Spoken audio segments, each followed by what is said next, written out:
Bueno, buenas tardes, muchas gracias por estar aquí. Quisiera agradecerle a Ricardo, a Rocío, por haber aceptado la invitación para hablar y para debatir un poco, para conversar sobre la narrativa de la violencia política. Vamos a intentar hacerlo en bloques que permitan al final preguntas, intercambio con ustedes. Empiezo yo. He hecho algunos esbozos, así que va. Bueno, para hablar de violencia política habría que señalar las circunstancias en las cuales se va generando en el Perú una literatura que central u oblicuamente aborda el tema de la violencia política. Estas circunstancias responden a ciertas necesidades que no pueden ni deben reducirse a lo estético, porque la terminarían vaciando de sentido. La literatura, el arte, las representaciones artísticas, que dentro o fuera de la ficción se acercan a los procesos y las etapas más violentas y convulsas de este país, funcionan y deberían reconocerse como lo que Víctor Vich señala los dispositivos de la subjetivación política. Esto es, cito, objetos artísticos que van a entrar a la esfera pública para abrir espacios de debate, de conciencia ciudadana y de memoria política. Empecemos entonces por ahí. Es decir, no podemos hablar de un arte que reinterprete el pasado, que en palabras de Nelly Richard deshace y rehace nudos para que se ensayen de nuevo sucesos y comprensiones, si atacamos, negamos o nos volvemos intransigentes con el concepto mismo de la memoria. Porque es a través de esta memoria persistente, insatisfecha, obstinada, que se puede actuar sobre el pasado y su legado, es decir, sobre el presente. Pónganse a pensar un poco. Muchas de las preguntas que vienen a la hora de pensar lo que es la narrativa de la violencia política es ¿para qué sirve? Ese concepto medio utilitario, ¿verdad? Bueno, estamos en un país donde hasta el día de hoy no se han generado consensos. ¿Consensos sobre qué? Sobre cómo recordar el pasado, sobre cómo pensarlo, sobre cómo procesarlo y entender cuál es el verdadero significado de esa violencia política y cómo sus consecuencias nos afectan hasta el día de hoy y muchas veces nos impulsan a reincidir en los mismos errores. Las ficciones de la violencia política, lo digo a manera de título quizás de este pequeño texto, las ficciones de la violencia política perturban esa voluntad oficial de sepultar lo que ocurrió. Hablan desde el duelo, es decir, desde esa memoria que se niega a olvidar. Funcionan en ese sentido como obras artísticas y vehículos de memoria y ayudan al trabajo de elaboración de este duelo que puede ser colectivo o individual. Y digo individual porque no nos podemos olvidar que muchos de los escritores que han abordado el tema de la violencia política o de la dictadura fujimorista son hijos de padres desaparecidos, muertos o exiliados. Leemos novelas o cuentos, incluso poemas de la violencia política, y estos acercamientos posibilitan los debates, posibilitan esto que está ocurriendo acá, posibilitan el intercambio. Por eso es una sinrazón que nos programan a las 3 de la tarde. Son pues dispositivos culturales que confrontan y ponen en relación y en cuestión lo que existe entre el poder hegemónico y el uso político que este poder hace de la memoria colectiva. Y lo que ha ocurrido en el Perú hasta ahora es la política de la tabula rasa, la política del borrón y cuenta nueva, si no estuviéramos hablando de posiblemente indultar a Fujimori. En ese sentido, hay un discurso dentro de la literatura, hay un discurso publicitario, discursivo, neoliberal, porque señores, aquí en el Perú hay una literatura neoliberal orgullosa que es alimentada y se fortalece. Esta corriente no ha producido ni un solo documento y no ha producido un solo documento ni un texto serio pero habla de manera altisonante contra la memoria. Y hasta organiza conversatorios que terminan siendo mítines, discursos endebles, donde no hay un planteamiento serio. Mientras no haya planteamientos serios para hablar de la literatura, de la violencia política, este discurso no debe tomarse en cuenta, ni hacerle caso a esos escritores que lo aprovechan en beneficio propio. Una literatura sobre la violencia política exige, más allá del abordaje que se le quiera dar, un acercamiento honesto, que deje de mirar al mercado como mediador. En un ensayo reciente titulado Literatura de la violencia en Perú, el escritor peruano Luis Fernando Cueto señala precisamente las dificultades y los peligros de los acercamientos tibios, abiertos a las concesiones y a las demandas de un mercado que piensa en el bestseller político, aboga sin renuencias por el maquillaje, por el maniqueísmo, por el lenguaje estandarizado, por la falsificación, por la banalización del tema de la violencia. Me gustaría ejemplificar un poco esto desde una experiencia propia. Para quienes no me conozcan, yo soy autor de una novela que podría clasificarse dentro de la corriente de la literatura política, que es de la violencia política, que es Bioy. Esta anécdota me encuentra a mí extenuado al final de un largo proceso de escritura que me tomó 5 años y que luego de 1 año se materializará en la publicación de esta novela. Pero publicar esta novela no fue fácil, no fue nada fácil, porque es dura, porque es incómoda, porque es profundamente violenta, y lo es porque describe un Perú sangriento hasta lo indecible. De hecho, creo que mi novela no llega ni a la mitad de lo que ocurrió. Es decir, Bioy, para un mercado editorial ya empezaba a mostrar los signos para un mercado editorial que ya empezaba a mostrar los signos de una profunda crisis que lo hacía más conservador, es una novela que, más allá de su calidad, fue catalogada en algún momento de impublicable, y por lo tanto lo más probable es que no recibiera ni atención ni lectores. Si bien es cierto que una enorme cantidad de novelas sobre el Perú, desde Los perros hambrientos de Cielo Alegría y Los ríos profundos de José María Arguedas, hasta Conversación en la catedral de Mario Vargas Llosa y La violencia del tiempo de Miguel Gutiérrez, tratan de una u otra forma el tema de la violencia, no es menos cierto que algunas de las últimas obras peruanas que abordan el tema del conflicto interno y han recibido, como la mía, sendas distinciones internacionales como estudios críticos en el extranjero, vayan a ver lo que son las academias, las universidades estadounidenses o europeas. Existe lo que sale en la prensa. Y eso lo digo yo viviendo en París y habiendo vivido en Estados Unidos. Entonces, han tendido a hacer estas novelas más cuidadosas en el tratamiento, más asequibles al lector, más prestas para ser colocadas en los lugares, en los supermercados como Wong, donde son asequibles para un público que no quiere ser perturbado. No me equivoqué cuando presumí un camino editorial difícil para Bioy. La novela fue rechazada por 3 editoriales españolas, aun cuando yo ya contaba con presencia mediática. El argumento general no estaba relacionado con su calidad, su extensión o su temática, sino con el miedo de apostar por una novela que hablase sin contemplaciones ni filtros de algo que mucha gente ya no estaba dispuesta a escuchar. Y en Colombia me ocurrió. En Colombia, cuando nos invitaron a la feria, a la delegación peruana, mi novela y este discurso no fue bien recibido, porque en Colombia tiene una historia bastante parecida a la nuestra, y como en muchos casos hay mucha gente que ya no quiere recordar esas cosas, y de eso tiene mucho la culpa la voluntad oficial de hacernos olvidar lo que no debemos olvidar. Bueno, yo con Bioy me siento muy cercano a otros autores, como por ejemplo Luis Nieto de Gregori, Con los ojos para siempre abiertos, Óscar Colchado, Rosa Cuchillo, José de Piérola, Un beso en invierno, Julián Pérez, Retablo, Sócrates Usunaga, La noche y sus aullidos, Félix Guamán Cabrera, Candela quema luceros, Luis Fernando Cueto, Ese camino existe, gente de mi generación como Ulises Gutiérrez Lantoy, de Huancayo, Con ojos de pez abisal, y una novela que no sé por qué no se leyó acá, pero es muy interesante, que es Albatros, de José Luis Torres Vitola, con Miguel Gutiérrez, qué duda cabe, con Alfredo Pita, El rincón de los muertos, e incluso El cazador ausente. Termino con esto último.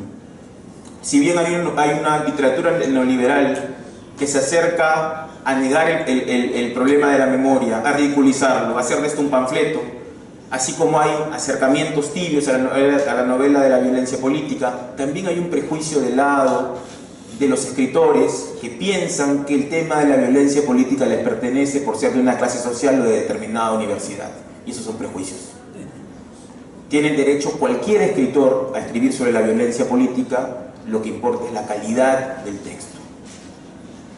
Termino diciendo que es necesario leer la novela de violencia política, pero que no es una moda, y que no debería discutirse como una moda. La novela de violencia política se viene practicando desde siempre.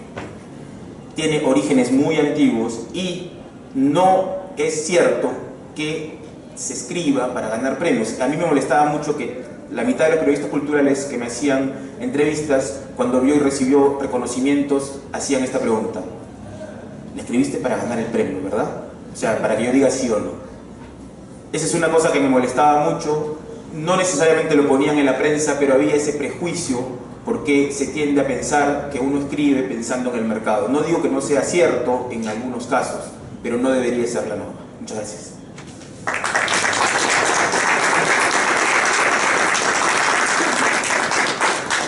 Bueno, ¿sí?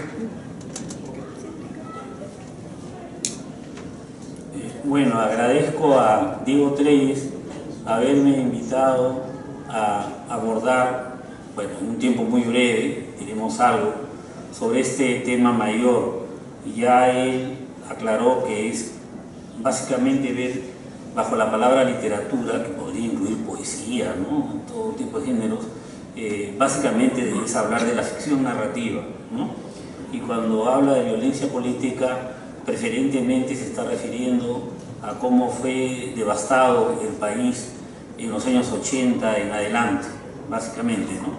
Pero de modo muy breve, a las consideraciones que ha planteado Diego, yo quiero hacer recordar, de alguna manera estamos también celebrando 400 años de la muerte de nuestro primer símbolo literario mayor, y justo ahora va a haber un homenaje a las 5, el Día de la Patria, ¿no? El primer escritor que, como dice José Durán, tuvo una cierta visión de la nacionalidad, de lo que es la nacionalidad, que es el Inca Garcilaso. Entonces, aunque vamos a hablar, yo quiero hacer notar ese trasfondo tan antiguo. Las dos más grandes crónicas, el año pasado estábamos recordando 4 siglos de Guzmán Poma y ahora el Inca Garcilaso. Las dos más grandes crónicas tienen como un centro, un eje, la violencia política, ¿no? Y es la gloriar de una literatura. No solo eso, me acuerdo estar conversando con Manuel Escorza en una entrevista, y él decía que sus 5 novelas ambientadas en las luchas campesinas podrían ser vistas como variaciones de una masacre. Y entonces, conversando con él, me di cuenta, ¿no?, que el Inca Garcilaso dedica la segunda parte de los comentarios reales, mal llamada Historia General del Perú, tremenda estupidez. La segunda parte dedica desde la llegada de los españoles, y dice que cada capítulo él ha tratado de que termine con una muerte de Atahualpa, muerte de Francisco Pizarro, etc., para que se vea que todo es tragedia, ¿no?, hasta terminar con la terrible muerte del último Inca de Vilcabamba, Tupac Amaru, ¿no? Entonces, la segunda parte de los comentarios terminan en masacres, ¿no?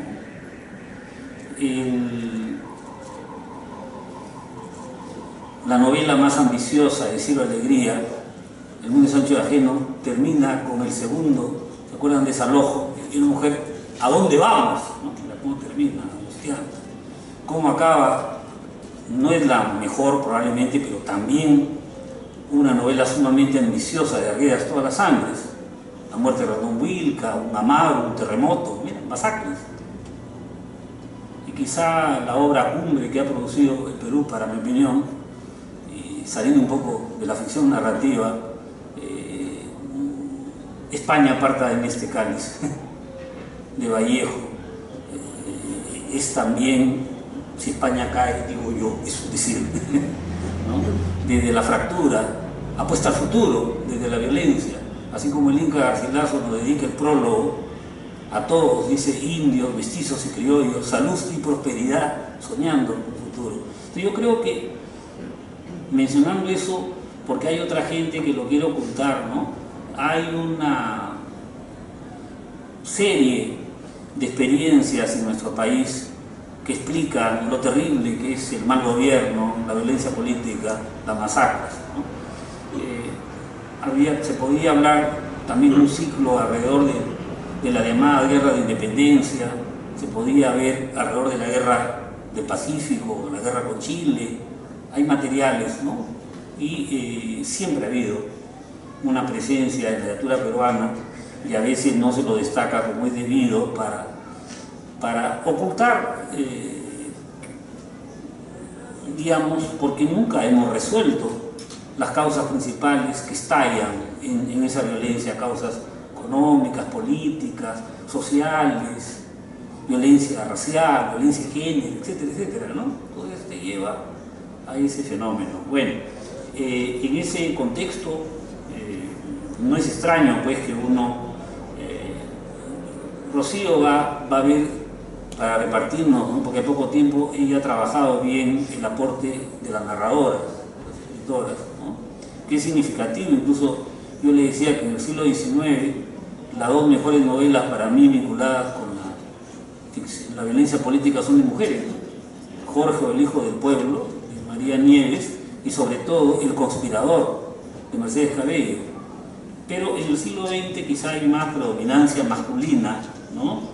Y hay pues no solamente los que ha mencionado Diego Treyes panorámicamente, sino habría que recordar quizá que la cosa la inaugura El Tuxteno, ¿no? De Vallejo, yo siempre soy vallejista, que fue leída con devoción, por alegría y por alegría. Inaugura, ¿no? Así como en la cumbre en la poesía política, y ya que toco a Vallejo, yo creo que el problema de abordar la violencia política es que muchas veces no se hace buena literatura. Es bien difícil abordar el tema político sin caer en lo coyuntural, en lo panfletario, ¿no? Pero ahí está el reto, ¿no? Vallejo es un ejemplo máximo en poesía, pero detrás del Ulises de Joyce hay bastante política. Todo el rato se burla de cómo es el nacionalismo irlandés, Sinn Féin, el terrorismo, hay una burla de la estupidez irlandesa. La ficción no tiene por qué ser partidaria ni ridícula, hay que hacerlo con las armas propias de la creación literaria. Creo que el Perú, dentro de la literatura de América Latina, tiene una buena tradición en ese campo. Bueno, con esta reflexión es un poco rápida, porque podríamos hablar de una serie de novelas, centrándonos, ¿no? Por razones de tiempo, ya la violencia política que arranca simbólicamente en el año 80, digamos, ¿no? Para acá. Creo que tiene pues antecedentes. Pues podríamos abordar también, aunque hay menos, la guerrilla del 60, pues, muy largo, ¿no? Yo me permito subrayar libros que a mí especialmente me han interesado, ¿no? En la novela extensa, a mí el primer libro que me interesa, curiosamente, no diría que raro, ¿no? Es Mario Vargas Llosa con Historia de Maite, porque es del 84. Recuerden que el protagonista corre corrados autobiográficos y se imagina casi un futuro de bombas enormes en Lima. Él se proyecta, todavía casi no caían en Lima, pero él está viendo, y en ese ambiente lo que le preocupa al protagonista es indagar el primer intento de revolución ya moderna, con ideología socialista, que hubo un tal Vallejos a mediados del 50, ¿no? Que se pone a entrevistar a gente cómo fue ese intento anterior a la Revolución Cubana, ¿no? Pero lo interesante del libro de Vargas Llosa es que realiza una serie de entrevistas con gente muy reconocible, ahí ajusta cuentas. Uno puede ver toda la movida de la izquierda, que para él ha sembrado vientos y estamos cosechando tempestades. Poco ya el giro ideológico de Vargas Llosa lo lleva a sentir cómo se ha creado una prédica que está produciendo de un modo casi apocalíptico, se imagina, pues unas bombas que todavía no habían, pero es una novela que tiene una posición ideológica, pero creo que es un primer intento importante de ventilar la violencia política, ¿no? El año 86 aparece una novela corta de un escritor múltiple que la gente más lo conoce como crítico, pero que siempre indaga de todo, que es Julio Ortega. Saca la novela corta Adiós Ayacucho, que ha tenido una interesante adaptación teatral con Yuyascani. Julio, que había participado mucho con el velasquismo y que tiene también textos interesantes sobre la guerrilla del 60, la obra de teatro Mesa Pelada, por ejemplo, ¿no? Que ahora uno se olvida que en Ortega, que a veces habla que es transatlántico, que la posmodernidad, uno se olvida de esa violencia política que él ha trabajado. Creo que el texto más interesante de Mesa Pelada es teatro, pero Julio, aprovechando su conocimiento del manuscrito de Guarochirí y de ciertos esquemas míticos, no sé si conocen el texto, imagina un itinerario de alguien que desde Ayacucho, que ya se está ensangrentando, un ser con características míticas, viene a Lima para que la capital tome conciencia de un alegato que parece venir de la época de Guamán Poma, ¿no? Es un texto muy interesante. Creo que la primera novela corta para mí que queda, pues, estoy diciendo. En el cuento, ¿no?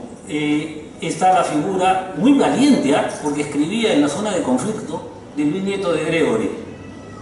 Este se la jugó, Él comienza a publicar en el 87, y entre el 87 y el 90 saca varios relatos cortos, algunos ya un poco largos, como La joven que subió al cielo, y él es cusqueño, pero vivió en la zona de Huamanga en plena época del conflicto.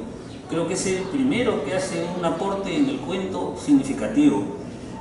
Ahí nomás aparece muy radicalizado Dante Castro, ¿no? Que en 1990 saca un texto muy fuerte, ¿no? que es Parte de combate, ¿no? Donde recoge, por ejemplo, un cuento vinculado con la masacre de los Penales, uno que no ha muerto y que trata de abrirse el campo a través de los cadáveres, ¿no? Entonces, mire, y hemos llegado en plena década que la cosa está en una espiral de la violencia y se ha ido tocando en la novela corta, en el cuento, en un momento en el cual resultaba muy difícil abordar el tema. En esa época todavía que la violencia es muy fuerte, Miguel Gutiérrez, a quien le estamos rendiendo homenaje ahora, les invito a las 6 porque a último momento se ha programado, no está en el programa, que me ha entregado para las 6 en el auditorio Cielo Alegría, se le va a hacer un homenaje a Miguel Gutiérrez, el gran escritor. Él al comienzo aborda de una manera más genérica, no tanto incidiendo en la violencia de esos años. ¿Se acuerdan? Hombres de Caminos, que es del 88, y la gran novela La violencia del tiempo, que remueve un montón de marcos de violencia, pero todavía no aborda de manera tan directa como va a ser después, ¿no? Pero ya hemos llegado al primer grupo de novelas y de relatos que están ficcionalizando. Y al avanzar la década del 90 se suman, ¿no? Se ha mencionado a Oscar Colchado con Rosa Cuchillo, que es una novela que juega con niveles también de la cosmovisión mítica y la alusión a la violencia, muy trabajada. Bueno, Colchado tiene un interés por la violencia, quizás un mejor cuento, eso de la época más bien del siglo anterior, ¿no? Cuando hace el cuento Cordillera Negra, sobre la rebelión, ¿no es cierto?, en el Callejón de Guaylas, pero eso destaca. Bueno, pero la mayoría de la gente que ha dejado el libro ya es en el siglo XXI, estaba viendo un poco, y algunos piensan por qué. Yo creo que aparte de lo que ha dicho Diego, creo que hay dos factores. Uno es que hay que procesar, ¿no? Varios tienen deudos. Por ejemplo, Miguel Gutiérrez perdió a su primera esposa y al hijastro. Así nomás no es fácil abordar. o Julián Pérez a su hermano. Pues alrededor de esto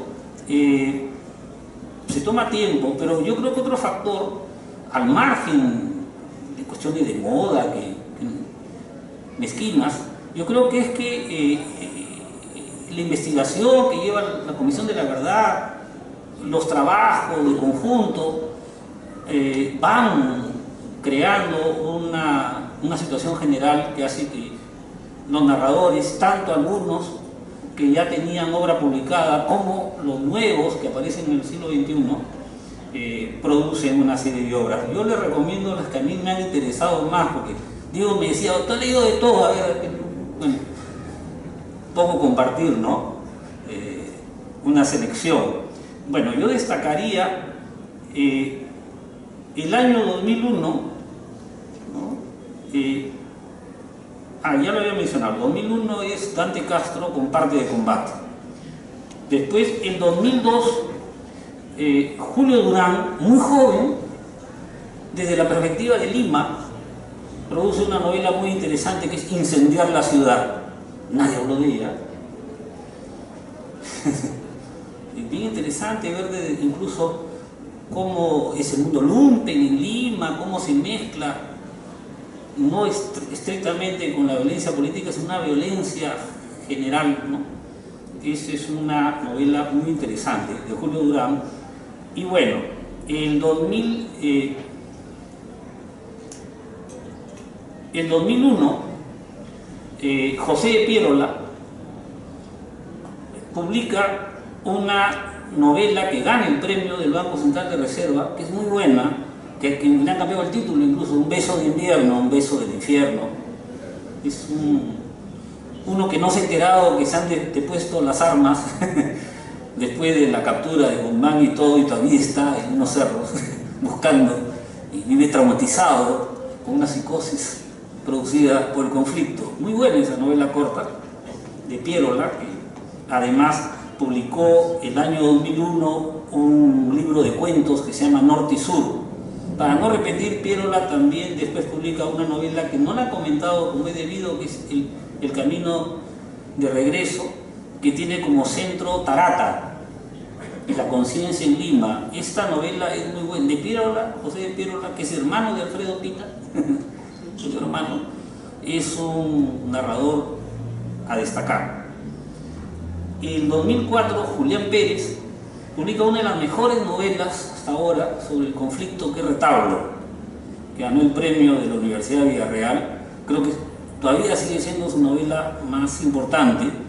Y después ha publicado Criba, que ganó el premio Copé de novela hace 2 años, y que se puede complementar, y él utiliza bastante el centro del conflicto de Huamanga.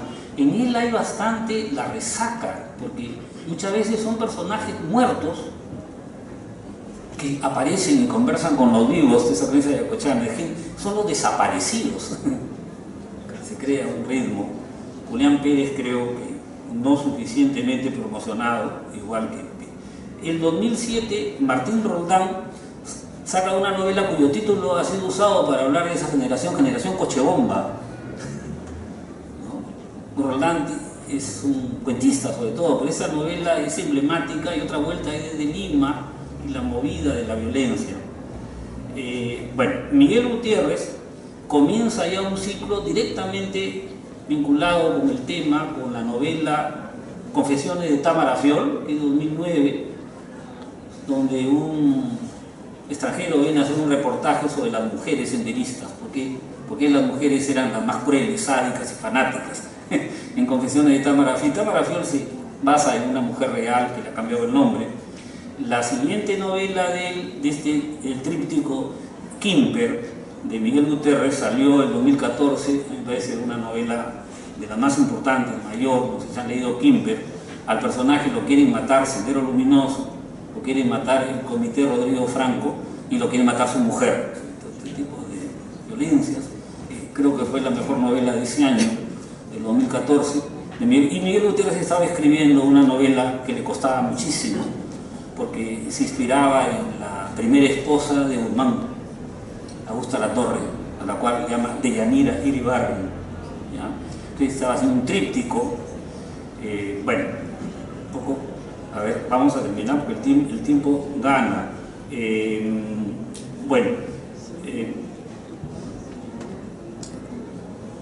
El año 2011 es una novela que ha mencionado Diego, que se la recomiendo, es poco. Este escritor del centro, Ulises Gutiérrez Ñatoy, una novela muy buena, muy inteligente, muy sugerente, Ojos de pez abismal, muy buena, creo que es una de las mejores novelas, literariamente hablando. El 2012 es la de Diego Treyes, Bioy. Yo he escrito un artículo para la revista Libro de Artes, donde hago notar que Diego Treyes es un virtuoso técnico y hasta el lenguaje es violento, la sintaxis, todo. El título de mi artículo lo han conservado fuera del Perú, acá no, yo jugando con el famoso discurso de Mario Vargas Llosa, la literatura es fuego. Yo ponía que en Diego Treyes la literatura es apunten, fuego. Le recomiendo, es una novela muy fuerte, ultraviolenta, pero está entre lo más destacable, y no lo digo porque está él acá, lo he escrito en El Comercio y en el Libro de Artes. De Luis Fernando Cueto, El Chimpotano, tiene una novela muy importante, Ese camino existe, que ganó el COPE y que logra un gran equilibrio, ¿eh? Ve las culpas de las fuerzas del orden y las culpas subversivas, y plantea que el camino que señaló Mariátegui de construir lentamente las condiciones para una revolución.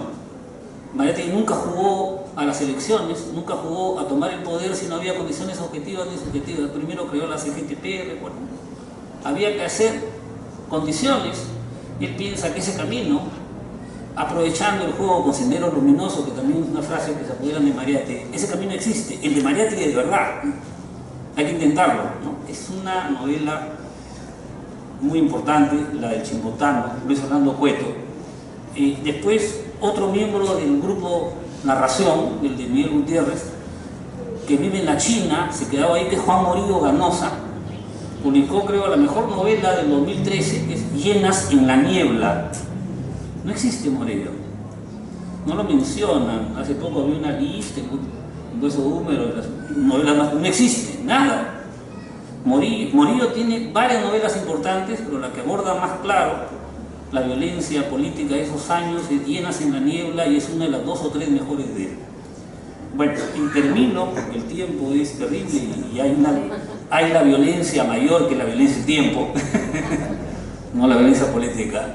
Ese título de Miguel es un homenaje a Vallejo, ¿se acuerdan? La violencia de las horas, ¿no? La violencia que nos hace el tiempo. Termino con las más cercanas, el 2014, Alfredo Pita, que también tiene la mejor novela sobre la guerrilla del 60, El Cazador ausente. Es la mejor novela peruana que habla del problema de las guerrillas. Ha hecho una novela importante que se llama El Rincón de los Muertos, que está traduciendo el nombre de Ayacucho, ¿no? Y finalmente, bueno, ya la había mencionado Julián Pérez con Criba. En el cuento, para terminar, habría que destacar el 2005, Guerra a la luz de las velas, de Daniel Alarcón. Y eso también me lleva a que Alarcón ve la violencia acá y la violencia también en Nueva York, en Estados Unidos, los atentados allá. Y eso también da, porque uno de los libros más interesantes del siglo XXI para mí, El Bombardero, de César Gutiérrez, que se basa en el 11 de septiembre de allá, para ver una cosa, ampliar. Bueno, ya me ganó el tiempo, disculpen. Eso es, me había dicho tú, mencionas libros.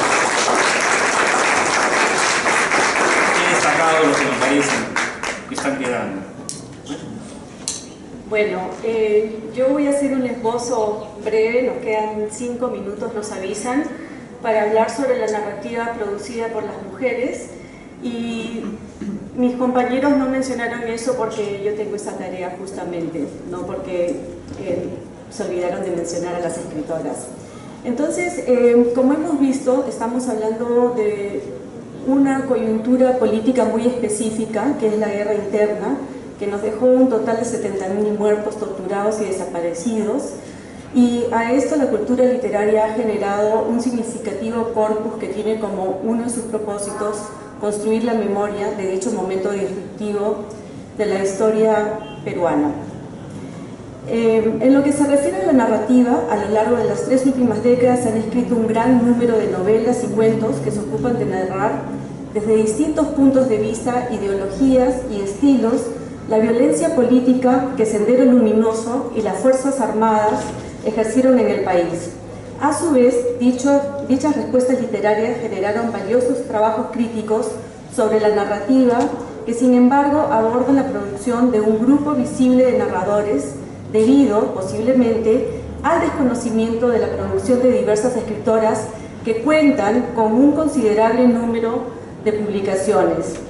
En este contexto, la lectura de obras poco o nunca abordadas hasta el momento, estoy hablando del caso de las novelas producidas por mujeres, resulta de un interés fundamental para una reflexión coherente de este trauma histórico nacional. Existe toda una cartografía por reconstruir de voces, de mujeres, de indígenas, de sujetos queer, de historias orales, que no forman aún parte del repertorio crítico literario. Ante esta situación surge una pregunta. ¿Qué significa abrir este campo de estudio casi invisible sobre la guerra interna? Más allá de lo obvio, significa ver con otros ojos, ampliar la mirada. La producción novelística sobre la violencia política escrita por mujeres nos da otra visión del conflicto armado, de los actores que intervienen en ella y de las violencias que se ejercen en los cuerpos afectados. Estas narrativas problematizan desde distintas configuraciones las experiencias individuales y colectivas de sujetos otros frente al miedo, la impotencia y la represión. Es a través de las narradoras y protagonistas que se le da voz y visibilidad a las historias y reflexiones de las mujeres. Los textos articulan discursos que intentan crear un lugar desde el cual se pueda contar otras experiencias y repensar la hegemonía de la mirada. Es entonces, dentro de esta problemática, que trazaremos una cartografía de las novelas escritas por narradoras y mencionaré brevemente, no hay mucho tiempo, que estas obras traen un discurso social que van construyendo en diferentes décadas. Estas escritoras pertenecen a distintas generaciones y no comparten en sus novelas estilos, ideologías o aproximaciones sobre el tema, pero articulan desde diferentes lugares de enunciación, propuestas y formas estéticas soterradas de experiencias individuales y colectivas que resisten a la violencia política y critican las relaciones patriarcales, coloniales, sexistas y racistas que conforman el poder hegemónico. La producción de novelas sobre la guerra interna de estas autoras comienza a surgir en la década de los años 90 del siglo XX y continúa enriqueciéndose hasta el presente. Sin embargo, existe una variante en la aproximación al tema entre los textos publicados en el siglo XX y los que surgieron en el siglo XXI. Algunas novelas que se escribieron durante los 90, antes que saliera el informe final de la Comisión de la Verdad y Reconciliación, incluyen únicamente de manera tangencial o referencial, en mayor o menor grado, algunos aspectos de la violencia política que van calando la vida cotidiana de los ciudadanos, mientras que otras abordan este acontecer de forma más directa y reflexiva.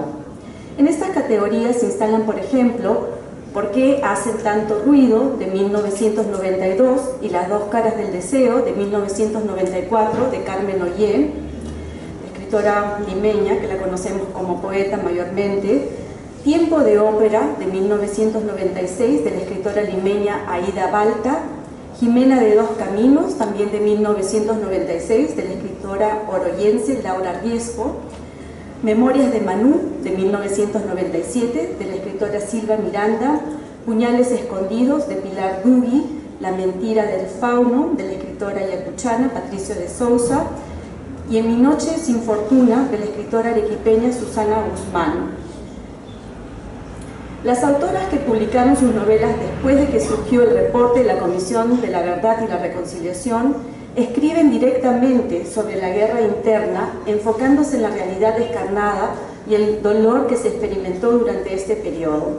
Y aquí me refiero a la voluntad del MOIE que presentamos hace unos días con la revisión, que es de la escritora cusqueña Karina Pacheco, que salió originalmente en el 2006, Tuca Pi igual 3.1416 del 2008 de la escritora limeña Mapi Kruger, Destino nefasto, Terruco a la fuerza, 2008 de la escritora suiza afincada en el Perú, Erika Rüssli, Otra vida para Doris Kaplan, de 2009 de la escritora limeña Alina Gadea, La firma, del 2010 de la escritora huanuqueña Gloria Dávila, Gritos en silencio, del 2011 de la escritora huancaína Isabel Córdoba, y La sangre de la aurora, del 2013 de la escritora limeña Claudia Salazar, entre otras. Estas novelas, les he mencionado estas novelas, pero lo que les quería decir era simplemente de que sí existe un corpus, es un corpus de más o menos de 20 novelas, también hay muchísimos cuentos que han surgido, y lo que es importante es notar de que hay en este momento, diría, 3 momentos de la narrativa escrita por mujeres sobre la violencia política: la que está escrita en los años 90, antes del reporte, la que se escribió después del reporte, y las nuevas publicaciones que empiezan a surgir ahora, que son del post-conflicto, o sea, que hablan expresamente del post-conflicto. Y entre ellas quería señalarles esta colección de cuentos que se llama El fin de la batalla, que tiene 7 cuentos de 7 narradoras. Acá tenemos una, Christiane Philippe, que también tiene una novela que se llama El silencio de la estrella, donde menciona algo sobre la violencia política, pero el cuento sí. Y estos cuentos son interesantes porque estamos pensando cómo forjar una memoria de la mujer, de las violencias que específicamente afectan a las mujeres, como las violaciones, las esterilizaciones forzadas, que desafortunadamente hoy nos hemos enterado de que se ha archivado el caso por el Ministerio Público. Entonces son temas de que no han cesado. Todavía no les hemos hecho las reparaciones a las mujeres de las cuales escriben estas escritoras sobre todas las violencias ejercidas en los cuerpos de las mujeres. Entonces los invito a leer porque tienen otra mirada, otras reflexiones que son muy importantes que las conozcamos también. Muchas gracias.